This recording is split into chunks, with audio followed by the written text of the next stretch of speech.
Welcome to Pindar Poetry. We hope you learned something new. You start by enabling Google Text-to-Speech in your cloud project. This gives you the voices and SSML controls you need.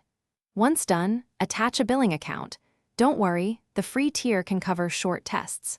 Next, generate an API key or configure the G-Cloud CLI so you can request audio programmatically. This is faster for batch lines. Make sure your script is final, because voice selection and SSML tags will shape pacing and emphasis during synthesis. Now you convert script to audio. Pick a WaveNet voice and set speaking rate plus pitch to match your video tone. Use SSML to insert precise pauses, emphasize words, and spell out abbreviations. This avoids robotic phrasing. Then request synthesis in MP3 or WAV, choose 44. 1K HZ for music projects or 48K HZ for video timelines.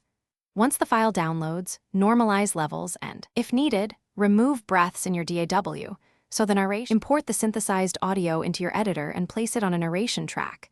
Nudge clips to match cuts, and trim silence with clip gain automation. Once in place, add a light high-pass EQ, gentle compression, and volume automation to maintain intelligibility over music.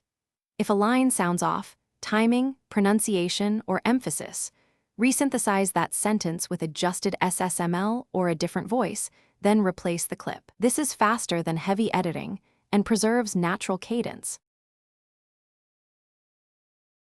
Thanks for watching. Consider subscribing if we helped you.